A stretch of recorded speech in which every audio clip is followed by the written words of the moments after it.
el patrimonio, llamémoslo, de biodiversidad o de genético, de plantas nuevas, de producto químico nuevo, de alimento nuevo, con una bioeconomía potencial de enorme capacidad. Sin embargo, se está perdiendo porque no sabemos cómo hacerlo, no sabemos cómo veramente desarrollar la agricultura, la ganadería, la forestería de manera sostenible. Por el otro, también estamos perdiendo, como lo decías tú, el patrimonio cultural.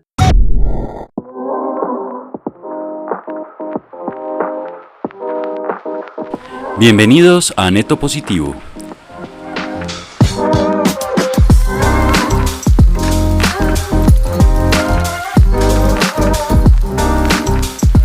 Un podcast donde hablamos con personas de distintas profesiones y nacionalidades sobre temas de actualidad relacionados con el medio ambiente. Acompáñanos.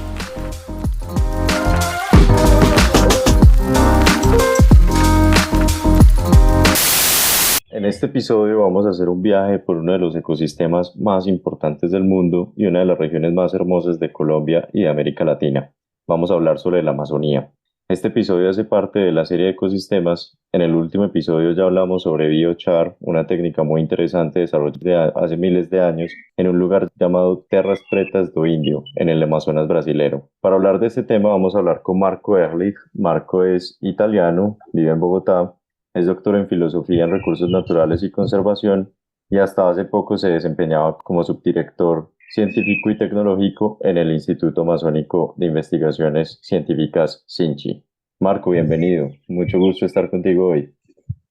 Muchísimas gracias, Sebastián, y encantado de poder colaborar y compartir mis experiencias y mi conocimiento. Gracias. Bueno, tengo mucha curiosidad. ¿Cómo viniste a vivir a Colombia? ¿Por qué vives en Bogotá? ¿Cómo se ha desarrollado tu carrera profesional?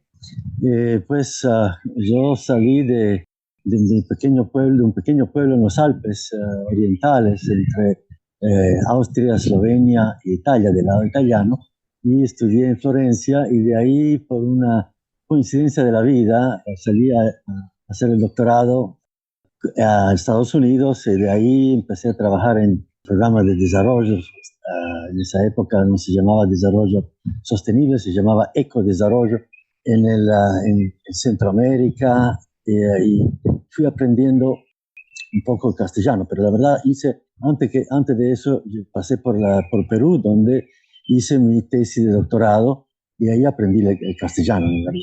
Y bueno, después de todo eso, empecé una carrera como profesional del ambiente, sobre todo enfocado en conservación y desarrollo sostenible, un poco por toda América Latina, en África, también en Asia, y bueno, y ahora estoy como de regreso a mis Alpes.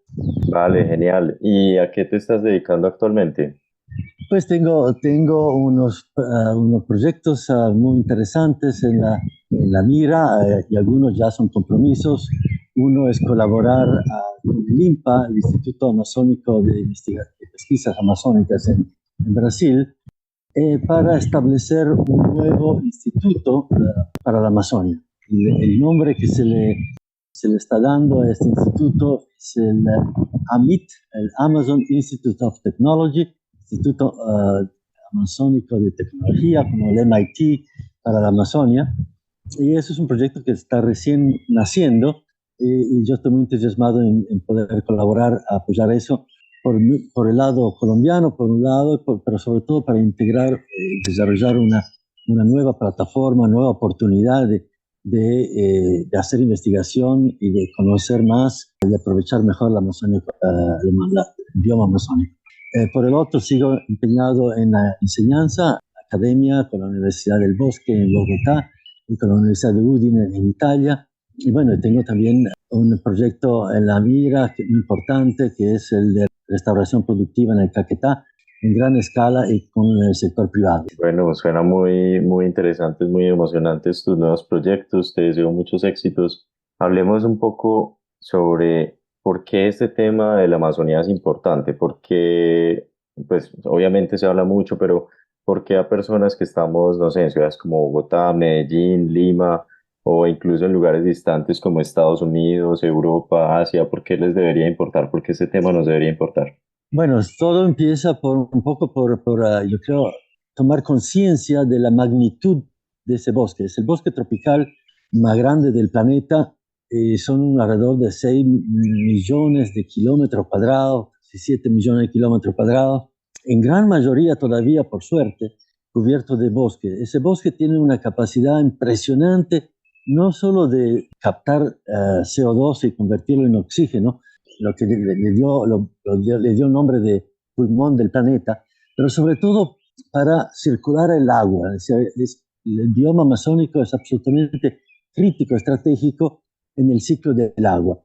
Cada día el bioma amazónico, que va desde Colombia hasta Bolivia, pasando por Perú, Ecuador y Brasil, le eleva, alza hacia la atmósfera 20.000 millones de metros cúbicos de agua. No sé si me explico. Esos son 2 con 10 ceros atrás.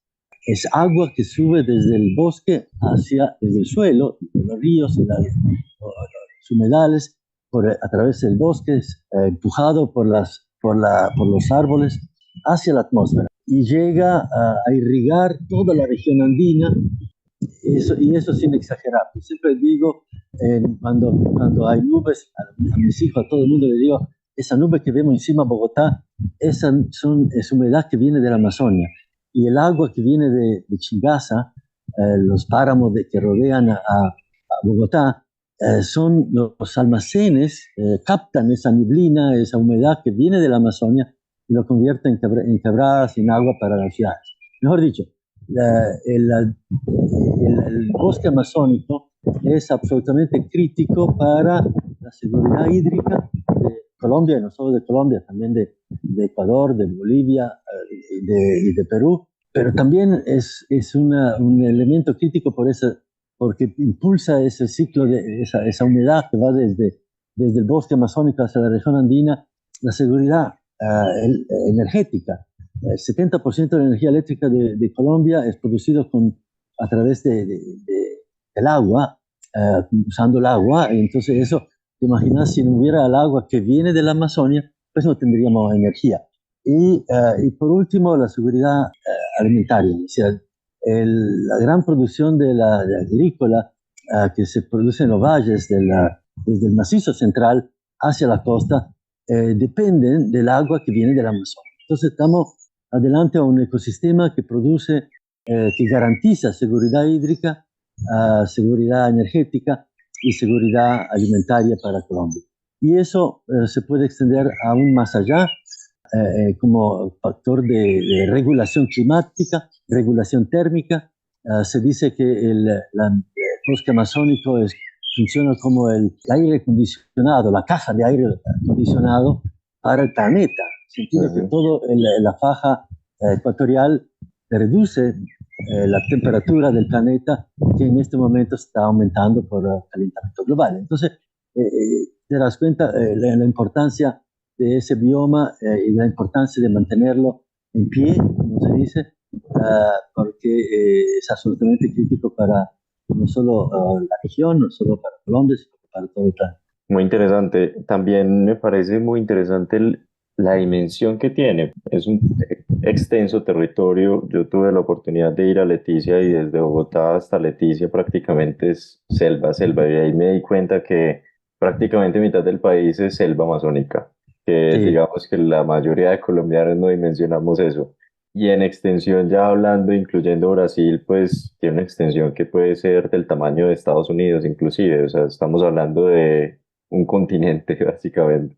Sí, sí. Solo en la Amazonia brasilera caben 5 Francias, no sé si me explico. Entonces, Wow. eso es una dimensión de lo imponente que es ese ecosistema, de lo importante que es ese ecosistema en términos de procesos, sí, proceso ecológico, o como lo llaman, servicio ecosistémico. Y por lo cual es fundamental que todos nos unamos y todos trabajemos para su conservación, siempre, por supuesto, también aprovechando tanto los servicios ecosistémicos, la biodiversidad, para el beneficio de las comunidades, el desarrollo local y regional. Entonces, pero siempre con sostenibilidad en primer lugar, ¿no?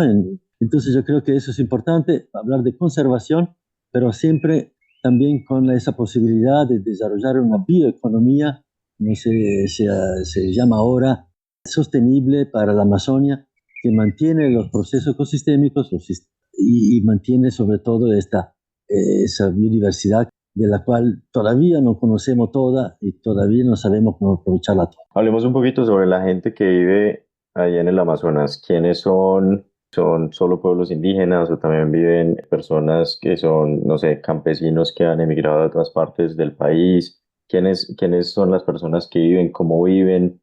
Y bueno, y la otra pregunta que tengo es si toda esta riqueza que tenemos allá, hídrica, biológica y demás, se está reflejando en su calidad de vida. Sí, hay que reconocer una cosa importante del bioma amazónico. Creo que su característica más importante es la diversidad. Se conoce la flora y la fauna de la Amazonia. También en términos de su diversidad excepcional, no hay ecosistema en el planeta tan biodiverso como la Amazonia. Pero además de la diversidad biológica, hay una diversidad cultural excepcional. Se trata solo en Colombia, de más de 50 pueblos indígenas distintos en sus características, hasta idiomáticas. Entonces te imaginas la riqueza. Pero tiene esa característica, que son diversos, pero que nunca desarrollaron una forma escrita para documentar su cultura, su conocimiento. Y eso hace que la conservación de esa diversidad cultural también es importante, porque el conocimiento que colectivamente esos pueblos indígenas, esas etnias de la región amazónica colombiana han acumulado, se refleja en el idioma, la lengua nativa de ellos. Y si se pierde la lengua, se pierde ese conocimiento. Y en este momento estamos tan necesitados de conocimiento sobre la Amazonia para poderlo conservar, para poderlo desarrollar de manera sostenible, que realmente es crucial, realmente crítico, también conservar la cultura indígena, que lamentablemente son cada vez más fragmentadas, cada vez más se pierde ese conocimiento, se pierde la lengua, se pierde el conocimiento cada vez más. Entonces, eso es un aspecto que yo quería resaltar. Importantísimo, como en esa diversidad, no solo la Amazonia es habitada por pueblos indígenas, también por pueblos, como decías tú, de campesinos, de gente que migró desde la región andina hacia la Amazonia. Y eso sucedió obviamente en Colombia, en Ecuador, en Perú, en Bolivia, obviamente mucho menos en Brasil, donde la migración ha sido más desde el sur o del noreste hacia la Amazonia. Pero sí, hoy en día la Amazonia es una gran foresta habitada por unos 40 millones de habitantes, la gran mayoría de origen externo a la Amazonia, o sea, que vienen de otras regiones del continente. Importantísimo eso, resaltarlo, porque las soluciones para conservar la Amazonia y desarrollar la Amazonia de manera sostenible tienen que tomar en cuenta esa diversidad y ese origen distinta de los amazónicos, llamémoslos así. De acuerdo. Hace poco recorrieron las noticias, digamos, el Parque Nacional del Chiribiquete, este parque de pues estas formaciones rocosas pintadas por seres humanos que habitaron el Amazonas por miles y miles de años. Impresionante, hermoso, que lo han llamado incluso la Capilla Sixtina del Amazonas, pero al mismo tiempo empezó a salir en las noticias incendios en el Amazonas, incendios cerca de la Serranía de la Macarena. Entonces yo creo que la gente en el centro del país empezó también como a pensar en, wow, tenemos esta riqueza impresionante y la estamos perdiendo. ¿Tú cómo ves eso? Sí, eso es la otra cara de la moneda, ¿no? Hasta ahora hablamos de este enorme potencial, de esa enorme función ecológica que realiza, que hace el bioma amazónico para la región, para el país y para el planeta. Pero al mismo tiempo están ocurriendo fenómenos muy complejos, muy difíciles, que están afectando la integridad de esos ecosistemas y por lo tanto los servicios o los procesos ecosistémicos que, como decíamos, regulan el ciclo del agua, regulan el ciclo del carbono, regulan el ciclo de nutrientes. Entonces, yo creo que reducen el efecto de regulación térmica y climática de la región amazónica. ¿Cuáles son esos fenómenos? Cada país es un poquito distinto. En Brasil, obviamente, la grande industria de ganadería, la grande industria del cultivo, del monocultivo de soya, de maíz, han producido la grande deforestación. Estamos hablando de cientos de miles de hectáreas anuales, yo diría casi en kilómetros cuadrados, en Brasil, en toda la región amazónica. Y eso en Colombia tiene otro motor de la deforestación, como la ganadería extensiva, esa que se basa en tumbar el bosque, quemarlo, echar ganado, pero ese tipo de uso no es sostenible, el terreno se agota rápidamente. Mencionaré después en un momento cómo funciona el bosque en términos de su vida, ¿no? Que es lo que mantiene vivo el bosque y por lo tanto los servicios ecosistémicos que genera. Pero regresando un poco a los usos insostenibles en Colombia, además de la ganadería, también hay la agricultura que está siendo cada vez más basada en monoculturas, en cultivos traídos de afuera. Estamos hablando de la palma africana, estamos hablando de hasta plantaciones de árboles, pero de eucalipto y de teca. Wow. Entonces estamos hablando de un montón de factores, la minería, la industria petrolera, todo eso han afectado esta región. Por suerte en Colombia, por su inaccesibilidad, la Amazonia todavía sigue cubierta por un 80%, más de un 80% por bosques nativos, ¿no? Entonces yo creo que ahí tenemos, por un lado, una alerta. Acabamos con 20%, pero ese 20% no está totalmente acabado. Hay una porción que sí está totalmente agotado y que realmente preocupa.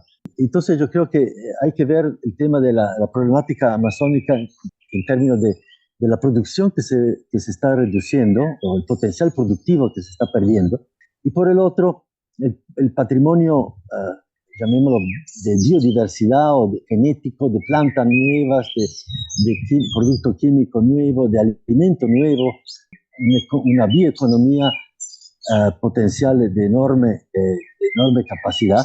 Sin embargo, se está perdiendo porque no sabemos cómo hacerlo, no sabemos cómo realmente desarrollar la agricultura, la ganadería, la forestería de manera sostenible. Por el otro, también estamos perdiendo, como lo decías tú, el patrimonio cultural. Yo lo había mencionado en términos de perder las lenguas, pero también estos monumentos que son esos murales pintados por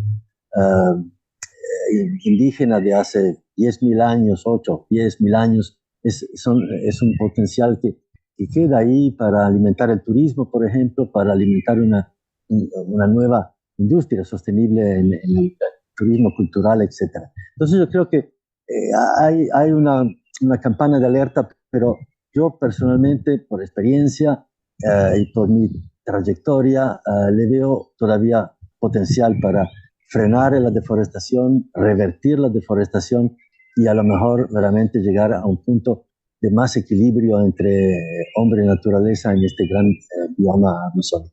Mencionaste un tema, digamos, que me parece muy relevante, que es todo el tema de la expansión de la frontera agrícola. La siembra de la hoja de coca, ¿qué rol está jugando en esa expansión de la frontera agrícola? Es un gran problema, y lo mismo, digamos, el tema de la aspersión aérea. Me imagino que también hacen aspersión aérea con glifosato en esa zona para erradicar la hoja de coca, sobre todo no sé, en regiones como el Putumayo. ¿Qué está generando esa siembra de la hoja de coca? Sí, llamémoslo, en términos de expansión de la frontera agrícola, deforestación reemplazar el bosque con suelos desnudos, sin árboles, el cultivo de coca no es un gran problema. En términos de relativos, ¿no? O sea, comparado con la expansión de la frontera pecuaria, por ejemplo, es mucho más rápido, mucho más grande que la expansión de la frontera agrícola, tanto por cultivos ilícitos como por cultivos lícitos. Entonces, pero lo importante es resaltar otro aspecto. No es tanto el cultivo de coca entonces que crea el problema, es el tráfico de lo que se deriva de la coca, lamentablemente, que representa un problema. Y eso se convierte en grupos armados que defienden corredores de exportación, en todo el tema del narcotráfico, que pues es veramente un gran como digo, motor indirecto de la deforestación, porque mantiene territorios que mantienen inaccesibles, intervenciones sostenibles o hasta la conservación. O sea, el mismo servicio de parques nacionales, el personal de parques nacionales no tiene permitido el acceso a cierta región, entonces eso hace que se desarrollen ahí actividades que son realmente causan deforestación etcétera. Yo creo que detrás de eso está no solo el tráfico de drogas, también el tráfico de oro ilegal, de minería ilegal de la región amazónica, también es un tema de contrabando de grupos armados ilegales que defienden ese tráfico, esa economía ilegal. Entonces yo creo que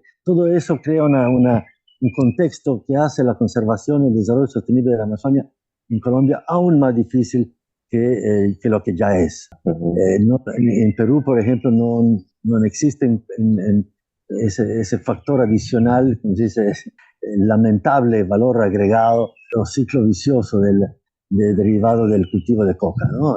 Todo el tema de la inseguridad, de la inaccesibilidad, de la violencia. Ahí hasta, paradójicamente, hasta falta de mano de obra para procesos productivos sostenibles, ¿no? O sea, a veces es difícil conseguir mano de obra que trabaje en cosas que contribuyen a la economía legal de la región, pero no, porque hay empleo en el cultivo ilícitos o en el procesamiento de la hoja de coca, que es mucho más rentable para ellos. Entonces es una problemática muy compleja, pero que tiene que ser enfrentada. Realmente, a veces hablamos siempre de deforestación de la ganadería, pero detrás de eso está también el lavado de activos derivados del tráfico de droga, que alimenta la ganadería sostenible, que a su vez produce la deforestación. Entonces, te das cuenta como es como casi paradójicamente es un ecosistema de problemas, ¿no? de elementos, de variables relacionadas y conectadas entre sí. Ya digamos que tenemos este panorama de lo que está sucediendo, pero hablemos un poquito de soluciones. Entonces mencionaste bioeconomía, háblanos un poquito qué es la bioeconomía, cómo se entiende, cómo se puede aplicar en el Amazonas. Sí, el bioeconomía es un concepto que se ha vuelto de moda porque pues de eso se trata de impulsar un desarrollo económico basados en sistemas productivos sostenibles, o sea, que no afectan al capital natural sobre el cual se desarrolla este proceso productivo. Entonces, es un concepto muy grande y es un concepto que tiene que adaptarse un poco a la realidad.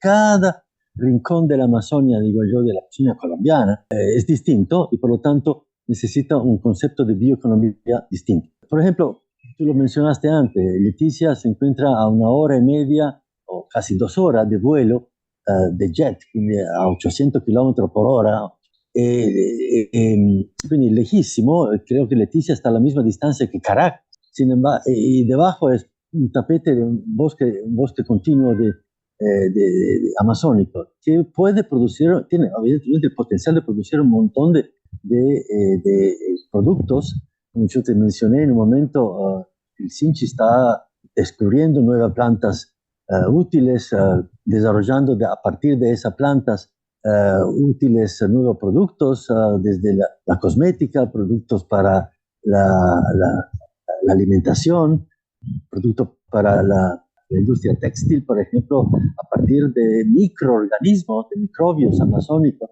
Se están desarrollando tinturas para textiles que ya se están aplicando para la industria moderna, decía el textil. Entonces, a partir de microorganismos que en gran medida hasta ahora eran desconocidos. Entonces, ¿te imaginas con el desconocimiento que todavía cubre la región amazónica, cuánto potencial tenemos ahí escondido y que podría, si desarrollado de manera nacional y sostenible, podría realmente transformarse en un motor económico importante para la región. Ahora, la región, como decía, se llega a Leticia solo por avión, porque es inaccesible por vía terrestre, por el hecho de que hay enorme río que cruzar y enormes bosques para atravesar. Entonces yo creo que eso es parte del reto de la bioeconomía.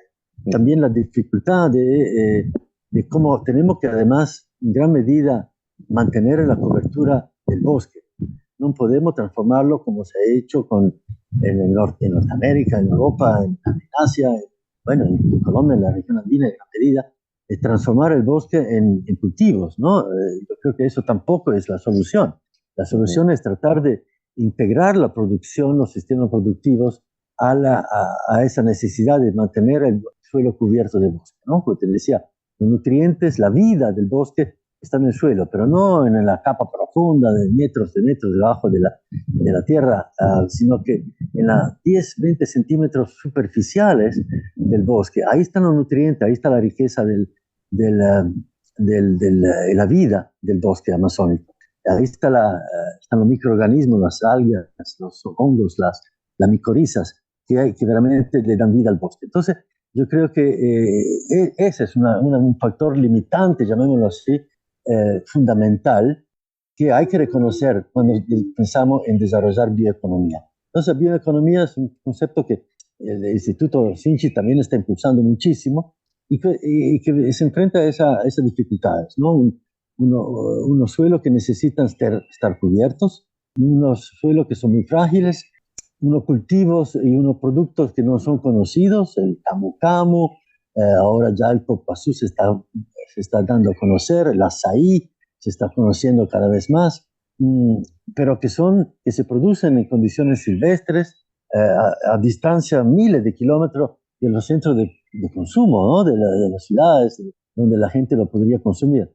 Entonces, ahí tenemos otro aspecto de la dificultad de desarrollar una economía, ¿no? Sostenible y rentable, de que hay que ver cómo llegamos con nuestros productos amazónicos, con productos amazónicos producidos debajo de una cobertura forestal permanente, no totalmente descubierta o devastada por grandes extensiones, sino que manteniendo cierta cobertura y conectividad ecológica en esos sistemas productivos. Entonces yo creo que hay potencial para seguir desarrollando nuevos productos, para mejorar los sistemas productivos, para que efectivamente se den en condiciones apropiadas, sostenibles para el bioma amazónico. El copoazú, por ejemplo, el cacao, ahí se están mejorando los sistemas productivos para que esos sean más productivos, más rentables y más sostenibles. Por supuesto, una manera de acercarnos a los mercados en términos de rentabilidad es reducir los costos de transporte. Entonces, te imaginas, en lugar de transportar fruta cargada de agua, como son naturalmente, pues deshidratarlos, biofilizarlos, convertirlos en polvos que después se convierten en materia prima para productos a desarrollarse o consumirse en las zonas metropolitanas, en las zonas urbanas, alejadas de la región. Entonces, todo eso son pequeños retos, por supuesto, pequeños, no, grandes retos que enfrenta la bioeconomía. Y la otra cara de la moneda es de la bioeconomía, que es como digo, un enorme potencial, y sobre eso creo que se basa mucho la estrategia de conservación y desarrollo de Brasil, Perú, Colombia, etcétera.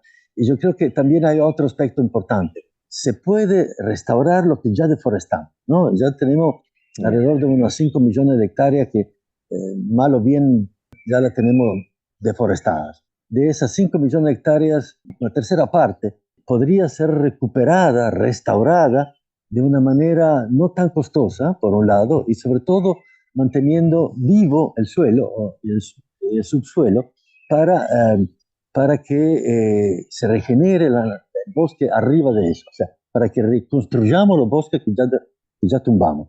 Entonces yo creo que eso es un proceso interesante, de eso se habla muchísimo, siempre se hizo de manera como en términos de restauración productiva, y sin embargo el instituto en los últimos 20 años, a partir de una estación experimental que tiene cerca de San José de Guaviare, la estación experimental que yo recomiendo visiten, del Trueno, ahí se han desarrollado sistemas agroforestales, sistemas silvopastoriles y sistemas de enriquecimiento forestal que permiten a bajo costo y con intervenciones relativamente rápidas de recuperar la productividad de esos suelos ya alterados, pero no totalmente agotados ni degradados, sino que, como los llamamos, los rastrojos, ¿no? Esa área de vegetación secundaria, en donde en esos sistemas agroforestales se puede intervenir y se puede generar una fuente de producción, un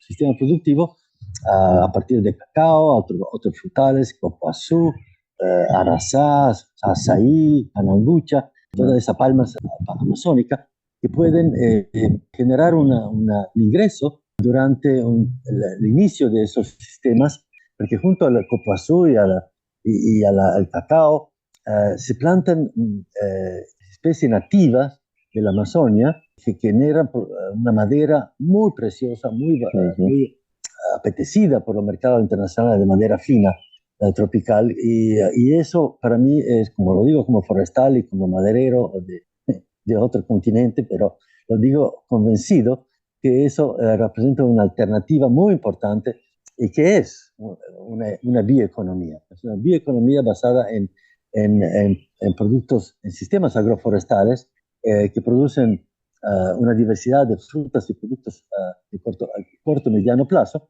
y una madera finas de altísimo valor para el mercado internacional, para el mercado mundial y para, no digo largo plazo, pero 20 años para mí, en general, 20, 25 años es un mediano plazo. Yo creo que otra manera de verlo, esos sistemas agroforestales aplicado en el área degradada de la Amazonia, es como plantar la pensión, ¿no? En lugar de, además de hacer los pagos al sistema de seguridad social, yo creo que habría que plantar árboles y a los 20, 25 años cosechamos la seguridad social por un lado y sobre todo la madera fina que plantamos hace 20, 25 años. ¿Qué papel entonces juegan las comunidades ahí? ¿Cómo se involucran esas comunidades locales en la protección del ecosistema?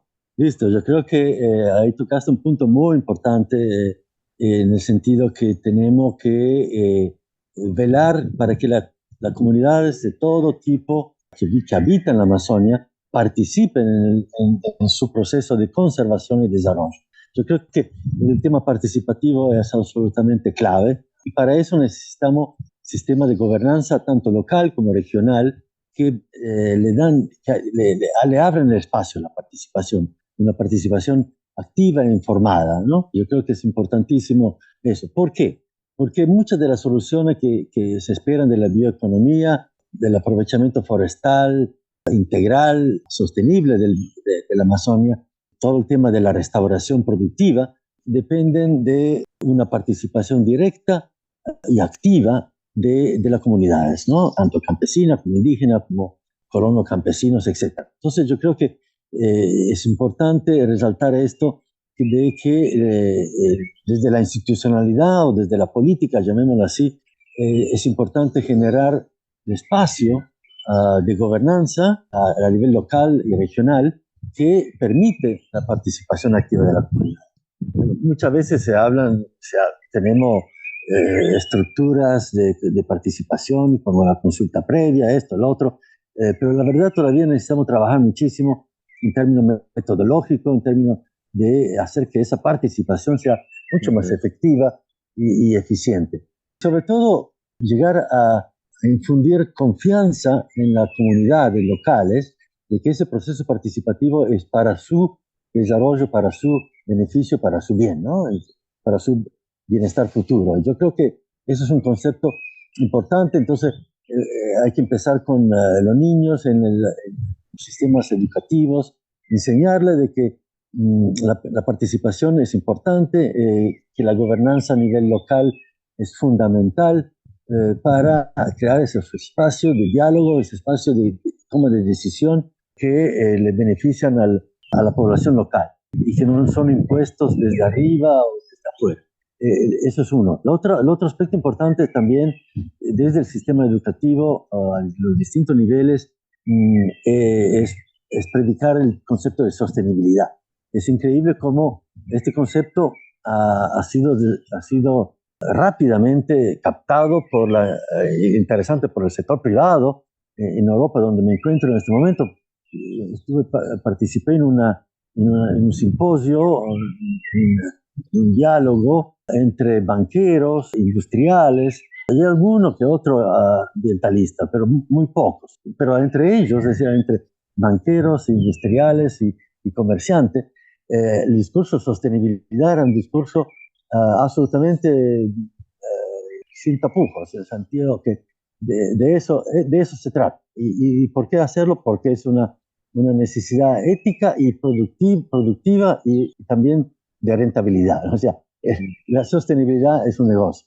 Eso como lo plantean ellos y haber visto la evolución que ha tenido el concepto de sostenibilidad en estos ámbitos, me inspira a tener esperanza de que también se logre en la Amazonia y al mismo tiempo que se logre rápido.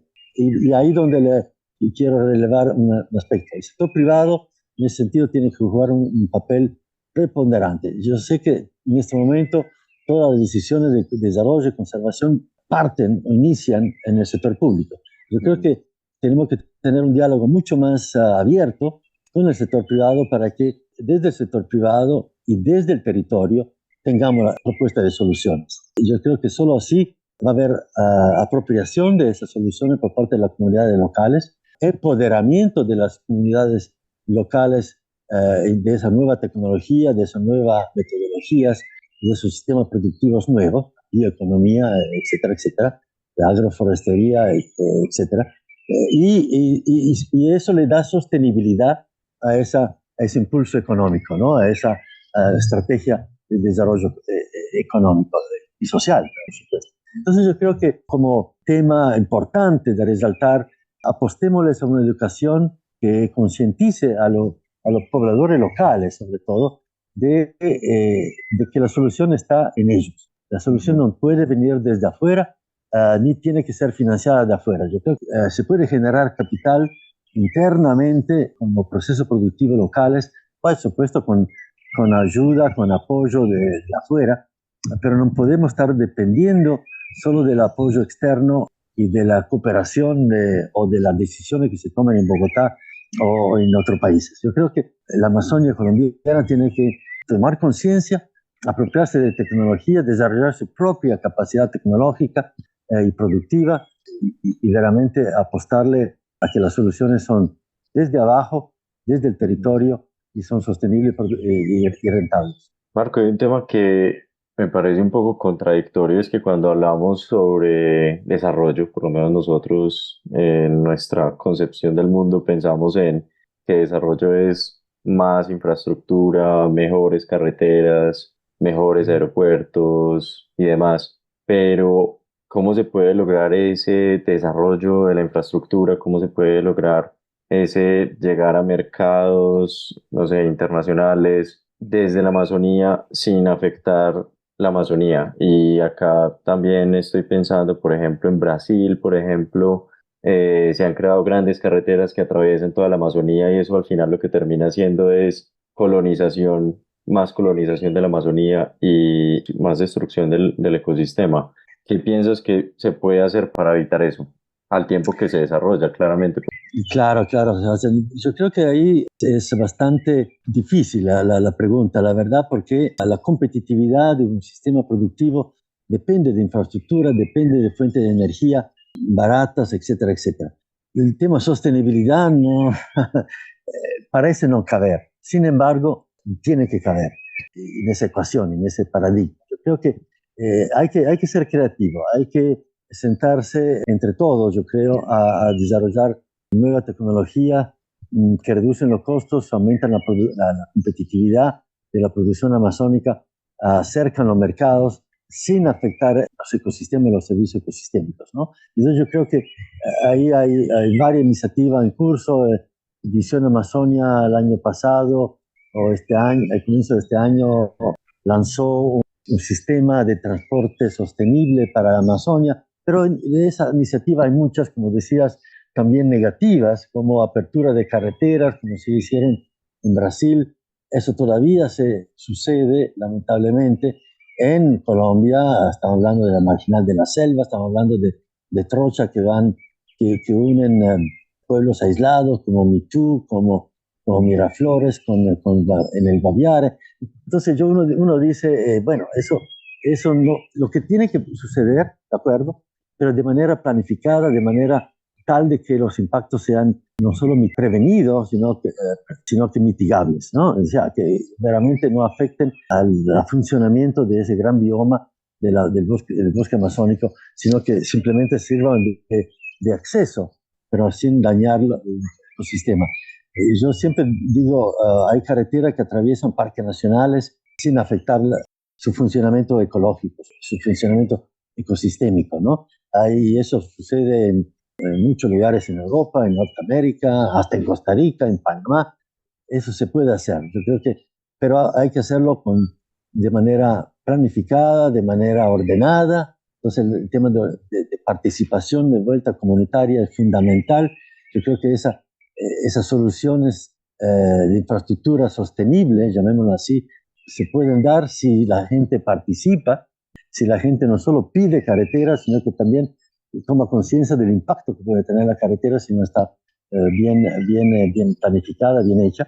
Entre ordenamiento territorial, participación comunitaria y planificación estratégica, se puede llegar a reducir esa brecha que hay de infraestructura, de comunicaciones, sobre todo de conectividad entre la Amazonia, el territorio amazónico y el resto del mundo. Hay soluciones tecnológicas como por ejemplo las antenas de Starlink que sin afectar el ecosistema traen conectividad, traen el internet a la Amazonia profunda.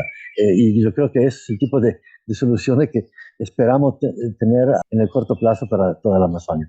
Bacano. Y la carretera esta que atraviesan las áreas protegidas y los territorios indígenas sin afectarnos. Eso sería la otra expectativa. Yo soy optimista que eso se va a dar. Bueno, ojalá que sí. Bueno, te quería también preguntar por los bonos de carbono, sí, como por esos sistemas, digamos, de mercado para proteger la Amazonía.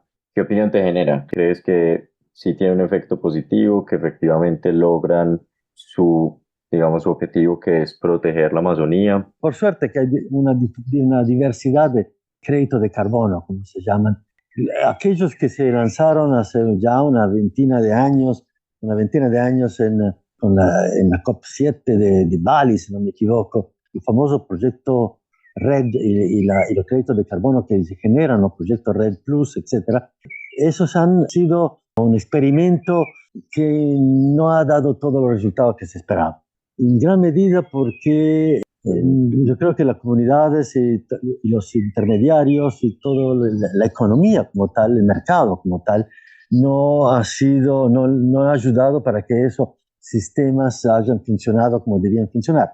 Entonces, lo que finalmente se ve lamentablemente por la región amazónica colombiana es la parte negativa, la parte un poco perversa de esos sistemas que sí generan unos recursos a corto plazo, no la cantidad de recursos que deberían haber generado, y sobre todo generan problemas de distribución de los beneficios que generan esos créditos de carbono. Y el tema de distribución de los beneficios es lo que ha generado conflicto en las comunidades indígenas, sobre todo para que haya equidad, para que haya inclusión y para que haya un sistema verdaderamente equitativo. Por lo cual, y es interesante porque en este sentido el mercado reaccionó. El mercado en este momento no mira a los créditos tipo RED, tipo de conservación en los territorios indígenas solo por conservar el bosque, con tanto interés. Mejor dicho, el valor de esos créditos de carbono no está tan interesante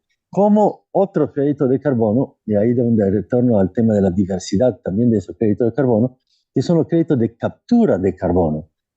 Un proceso de restauración, por ejemplo, con sistemas agroforestales, donde se plantan árboles nativos que crecen relativamente rápido y que que capturan el CO2 que ya emitimos, que ya está en la atmósfera, y lo transformamos en madera.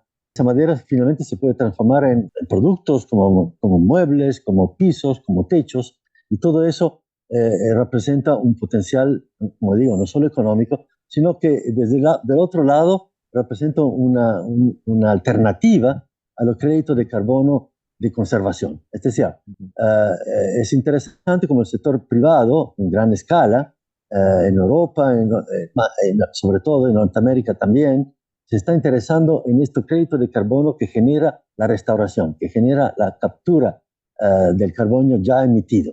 Eso que se transforma desde de la atmósfera, lo transformamos en bosques, regeneramos bosques, reconstruimos bosques y con eso capturamos carbono. Estamos haciendo, en ese sentido, teniendo un efecto muy importante, no solo de mitigación de cambio climático, sino que de reducción de la concentración de CO2 en la atmósfera. Entonces, esos créditos están teniendo un valor en el mercado de carbono muy interesante y creciente. Entonces yo creo que eso es una cosa que yo quería resaltar, muy importante. También ahí el mercado está saliendo con unas opciones, con una alternativa interesante en términos de crédito de carbono, de financiamiento de la restauración, financiamiento de la producción sostenible en la región amazónica. Bueno, qué interesante. Me gustaría cerrar esta conversación con uno de los temas iniciales, con lo que empezamos, y es qué implicaciones existe para las personas que vivimos lejos del Amazonas, o bueno, ni tan lejos, Bogotá, Medellín, o incluso más lejos. ¿Qué implicaciones tiene todo esto que hemos hablado? Sí, yo creo que tomar conciencia de que la fábrica del agua, como se llaman a veces los páramos, la cordillera, etcétera, etcétera, los bosques de la cordillera, sí son más bien los tanques de reserva de la fábrica de agua. La fábrica de agua está en el bosque amazónico. Entonces, para mantener el flujo hídrico, el flujo del agua hacia las ciudades, hacia los sistemas productivos, hacia el sistema de producción energética y de alimentos de las ciudades, Bogotá, Medellín y más allá, yo creo que es importante que la gente tome conciencia de esto, ¿no? Y por lo tanto, tome conciencia en posiblemente contaminar menos o gastar menos. Es el tema, el consumo, el consumismo extremo, creo que hace más daño al Amazonas que la ganadería. Yo creo que si nos acostumbramos a consumir menos agua, a consumir menos energía, a consumir menos productos empacados en plástico o productos químicos que hacen daño a los ecosistemas, esa conciencia se traduce finalmente en conservación del bosque, del bosque amazónico de una manera indirecta, por supuesto, pero importante. Es algo que todos podemos hacer desde las ciudades y yo creo que es algo no es difícil.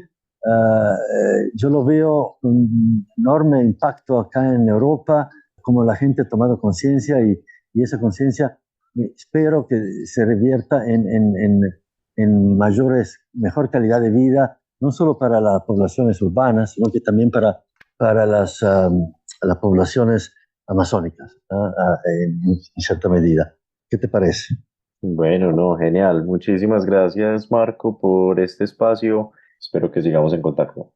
Absolutamente. Muchísimas gracias por la oportunidad. Un granito de arena también sirve. Yo creo que todos podemos hacer nuestro pequeño aporte a la conservación y al desarrollo sostenible de la región amazónica colombiana y de todo el bioma. Muchísimas gracias a todos.